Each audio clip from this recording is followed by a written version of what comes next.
ҷашни наврӯз аз ҷумлаи муҳимтарин ва муқаддастарин оинҳои миллии тоҷикон мебошад, ки дар худ тамоми шукӯҳу азамати таъриху тамаддуни кӯҳани моро таҷассум менамояд. дар ин айёми баҳорӣ мардуми мо ба тозаву озода намудани хонаи худ машғул шуда, гулгашту хиёбон ва боғу майдонҳоро ободу хӯрам мегардонанд, либоси нав ба бар менамоянд ва ҳамдигарро бо дилу нияти нек ва орзуи зиндагии осудаву хайру баракати хонадон бо фарорасии соли нави аҷдодӣ, омадани баҳор ва оғози мавсими кишту кор табрик менамоянд. ҷавҳар ва ҳикмати наврӯз ифодагари ормонҳои муқаддас ва неки миллӣ аз қабили эҳсоси гарми муҳаббат ба марзу буми аҷдодӣ, худогоҳиву худшиносӣ ва ватандориву ватанпарастии мардуми мо мебошад. мо аз ҷумлаи миллату мардумони хушбахте ҳастем, ки ин суннати деринаро бо маъниву муҳтавои амиқ ба ҷавҳари фалсафиву рӯҳи зиндагисози он ба мерос гирифтаем. сарнавишти наврӯз таи таърихи беш аз 6000 сола ҳамеша ҳамвор ва бемушкилу монеа набуд. дар ин муддати тӯлонӣ ҷашнгирии наврӯзро борҳо бо сабабҳои гуногун дар минтақаҳои мухталифи олам манъ медоштанд ва ё маҳдуд мекарданд. дар замони шӯравӣ наврӯзро танҳо дар деҳоти дурдаст ва он ҳам дар гузарҳои алоҳида гурӯҳҳои хурд-хурди бонувору пиронсолон бо пухтани хӯрокҳои гуногун ва бозию дилхушии кӯдакон истиқбол мегирифтанд. танҳо дар даврони истиқлоли давлатии тоҷикистон ҷашнгирии наврӯз ба сатҳи давлатӣ баромад ва чун оини пурифтихори ниёгони бостониамон оммавияти воқеӣ пайдо намуд. дар замони истиқлоли давлатии тоҷикистон рисолати таърихиву фарҳангӣ бар дӯши пешвои миллат муҳтарам Эмомалӣ Раҳмон, бузургмарди постдори оини шӯҳратманди ниёгони сарбаланди мо ва соҳибдилони муосири тоҷик вогузор шуд. хислатҳои волои ватандӯстиву ватанпарастӣ, дарки худшиносӣ ва огоҳ будан аз таъриху фарҳанги миллии кӯҳантамаддуни хеш ба президенти мамлакат муҳтарам Эмомалӣ Раҳмон нерӯи тозае бахшид, то иқдоми ҷаҳонишавии наврӯзро ба миён гузорад, арзишҳои таърихиву фарҳангӣ ва суннату оинҳои неки ин иди ниёгонро ба ҷаҳониён бо мақому манзилати баландаш пешкаш намояд.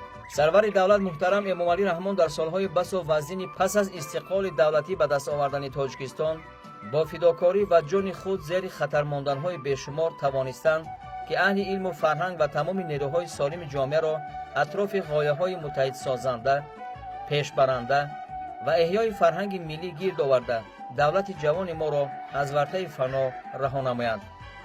яке аз бахшҳои муҳими сиёсати фарҳангии пешвои миллат муҳтарам Эмомалӣ Раҳмон ва ҳукумати ҷумҳурии Тоҷикистон тарғибу ташвиқ ва ба оламиён муаррифӣ кардани наврӯзи хуҷастапай аст, ки бешубҳа боиси афзоиши ҳисси ифтихору сарфарозии мардуми мо аз таъриху фарҳанги шӯҳратманди ниёгон ва таҳкими ваҳдату ягонагӣ мегардад. хизмати пешвои миллат муҳтарам Эмомалӣ Раҳмон дар эҳёи наврӯз ва таҷлили густурдаи он назаррас аст. маҳз талошову тадбирҳои созандаи сарвари давлат буд, ки наврӯз дар Тоҷикистон аз сол ба соли дигар бо шаҳомати хоса таҷлил карда мешавад. тибқи андеша ва эътиқодоти аз аҳди бостон то ба имрӯз расида ва собит гардида, наврӯз айёми эҳёи табиат, баробаршавии шабу рӯз, пирӯзии нур ба зулмот, гармию нармӣ ба сардию тундӣ, некӣ бар бадӣ, адолат ба разолат, зебоӣ бар зиштӣ, рамзи покизагии тану ҷон, бахшиши гуноҳҳои ҳамдигар, навозиши ятимон, замони густариши ободониву бунёдкорӣ ва оғози корҳои кишоварзӣ аст. президенти мамлакат муҳтарам Эмомалӣ Раҳмон ба ҳайси раҳбари анҷумани тоҷикону форсизабонони олам баҳри эҳёи анъанаҳои шӯҳратманди тамаддуни ориёӣ, тарғибу ташвиқи он дар байни мардумони ориёитабор гомҳои пайвастаю устувор мегузоранд. ташаббусу ибтикороти наҷибонаи ӯ дар ин роҳи пайчону пурифтихор аз ҷониби роҳбарият ва мардумони ориёинажоди Эрон, Афғонистон, Ҳиндустону Покистон ва дигар кишварҳо дастгирии ҳамаҷониба ёфт. ҷомеаи мутамаддину муосир аз ҷумла намояндагони беш аз 190 мамлакати олам, кишварҳои аъзои ташкилоти бонуфузи сайёра Созмони Милали Муттаҳид, ки ба оинҳои инсондӯстона ва хирати созанда ниёз доранд, бо ҳамовозии амиқ пешниҳоди арзандаи пешвои миллат, президенти ҷумҳурии Тоҷикистон муҳтарам Эмомалӣ Раҳмонро оид ба мақоми байналмилалӣ додан ба Наврӯз ҷонибдорӣ намуданд. пуштибониву муаррифии ҷашни аҷдодӣ аз минбарҳои созмонҳои бонуфузи ҷаҳонӣ боис гардид, ки аҳамияту афзалияти Наврӯзи аҷам ба гӯши мардумони сайёра расад. маҳз ҳамин ҷаҳду талошҳои сарвари давлати мо муҳтарам Эмомалӣ Раҳмон, аҳли фарҳанги Тоҷикистон ва дастгирию ҳамфикрии кишварҳои ҳавзаи тамаддунии Наврӯз буд, ки солҳои 2009 ва 2010 ин ҷашни пурифтихор ба маънии томаш جهانی شد. سال 2009 عید نوروز از جانب کمیته حفظ میراث فرهنگی سازمان ملل متحد رسما به فهرست یونسکو عاید به میراث بشری فرهنگ جهانی داخل کرده شد. 19 فوریه سال 2010 مجمع عمومی سازمان ملل متحد قطعنامه قبول کرد که طبق آن جشن نوروز مقام بین المللی گرفت، یعنی نوروز رسما جهانی شد. شروع از سال 2010 نوروز خجسته در سطح جهانی همچون جشن بین المللی در جمهوری تاجیکستان، جمهوری اسلامی ایران، ترکمنستان، جمهوری اسلامی افغانستان با شکوه خاصه این جشن خسروانی تجلیل گردید. جشن یکم و دوم بین المللی نوروز جهانی سالهای 2010-2011 در جمهوری اسلامی ایران برگزار گردید. سرور دولت تاجیکستان محترم امامعلی رحمان ضمن سخنرانی خود عاید به جهانی شوی این عید فرخنده باستانی و افزاینده دوستی و رفاقت میان فرهنگ‌های و تمدن‌های گوناگون اندیشه‌رانی کردند. خوشبختی ما شما آن است که امروز در روند بسیار تضادهای جهانی شوی که بسیار خطرهای جدی به فرهنگ‌های کشورهای ما و شما دارد، یک گوشه، یک صحنه تاریخی و فرهنگی مقدس ما شما جهانی گشت. این بسیار ظفری بزرگ است. بعد 6000 سال در این همایش جهانی نوروزی راهبران و نمایندگان والامقام دیگر کشورها نیز سخنرانی نموده به تشبس‌های ارزنده پرزیدنت جمهوری تاجیکستان محترم امامعلی رحمان بابت مقام جهانی گرفتن جشن نوروز و به یک عامل متحد کننده مردمان سیاره مبادل گرداندن آن بهای بلند دادند. سال 2012 تحت سروری محترم امامعلی رحمان تاجیکستان و مردم کشور میزبان جشن بین المللی نوروز در شهر دوشنبه شدند. به این مناسبت در پایتخت کشور کنفرانس بین المللی نوروز 2012 و تنتنه‌های با شکوه ایدانه برگزار گردید. برای اشتراک در این تنتنه‌ها به تاجیکستان سران دولت‌های افغانستان، ایران، پاکستان و دیگر مهمانان عالی مقام از زیاده از 40 کشور و 35 سازمان منطقوی و جهانی تشریف آوردند. در افتتاح کنفرانس بین المللی نوروز 2012 سرور دولت تاجیکستان محترم امامعلی رحمان و سران دولت‌ها و سازمان‌های بین المللی سخنرانی نموده با افتخار و سرفرازی به پایان با جهانی شوی این جشن باستانی مردم کل کشورهای حوزه تمدنی نوروز عالم افروز را تبریک و تهنیت گفتند. من بعد جشن نوروز بین المللی سال 2013 در ترکمنستان و سال 2014 در جمهوری اسلامی افغانستان با برپا کردن چهاربینی‌های ایدانه تجلیل گردید. سال 2015 نیز چون سالهای دیگر نوابسته از آن که تجلیل بین المللی نوروز خجسته در کدام دولت صورت می‌گیرد در تمام گوشه و کنار تاجیکستان صاحب استقلال مردم صاحب فرهنگ و تمدن آفر تاجیک این آیین فرخنده و باستانی ما را با شکوه خاصه استقبال گرفتند. سال 2016 هم پایتخت تاجیکستان شهر زیبای دوشنبه مکان برگزاری تنتنه‌های نوروز جهانی شد.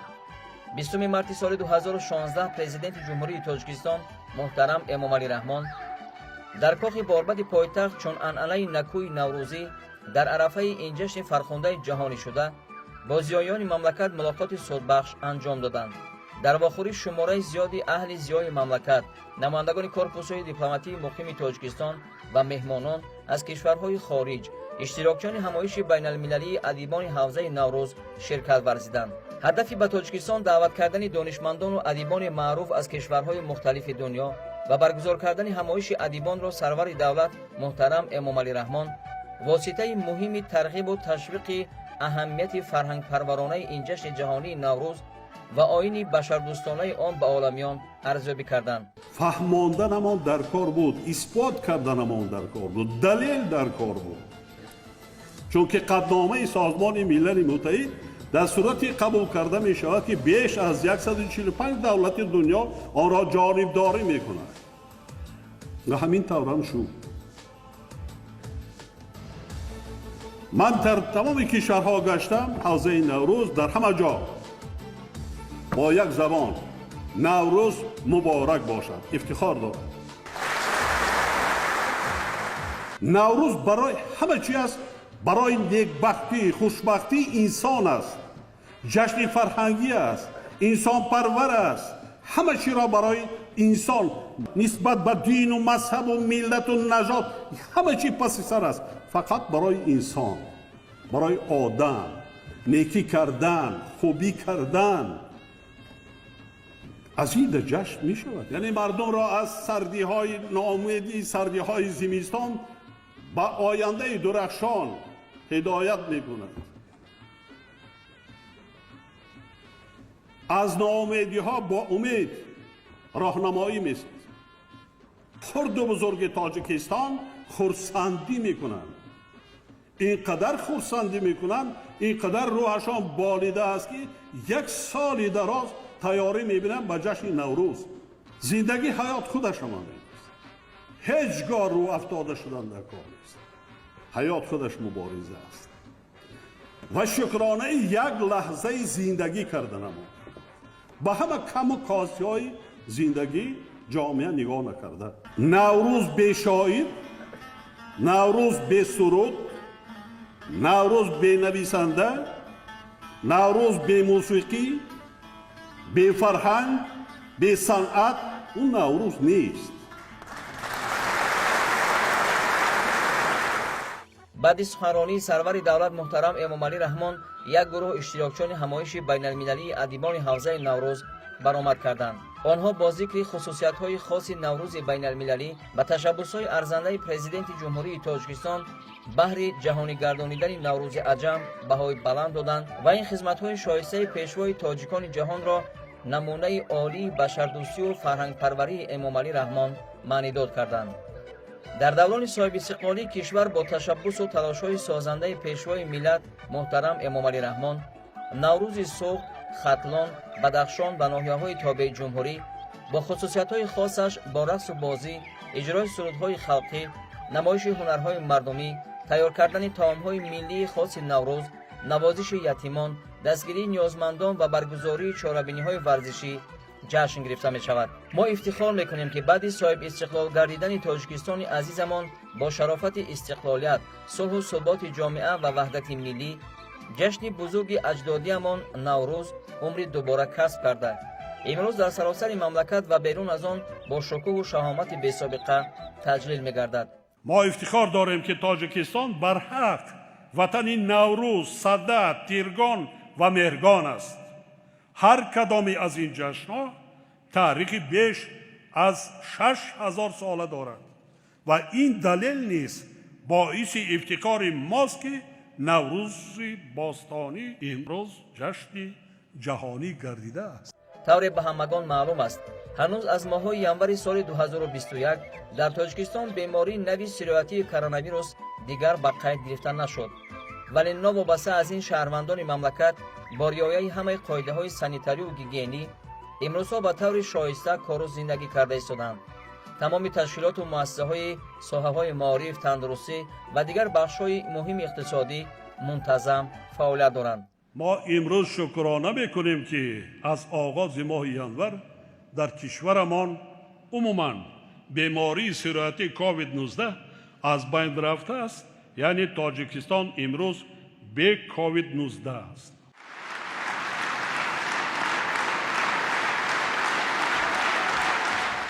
به خاطر تجلیل جشن نوروز بین المللی از پایتخت مملکت شهر زیبا و بهار آغوش دوشنبه سر کرده، همه شهر و ناحیه‌های کشور قبای ادانه به بر نموده برای تجلیل جشن نوروز بین المللی با دستاوردهای ارزنده مهنتی آمادگی می‌گیرند. امسال نیز مردم تمدن‌آفر تاجیک جشن نوروز جهانی را با شکوه و شهامت، برپا کردن چهاربینی‌های ادانه، سیر و گشت عاموی و با شکرگزاری از دوران صاحب استقلالی، وحدت و سرجمعی تجلیل می‌نمایند.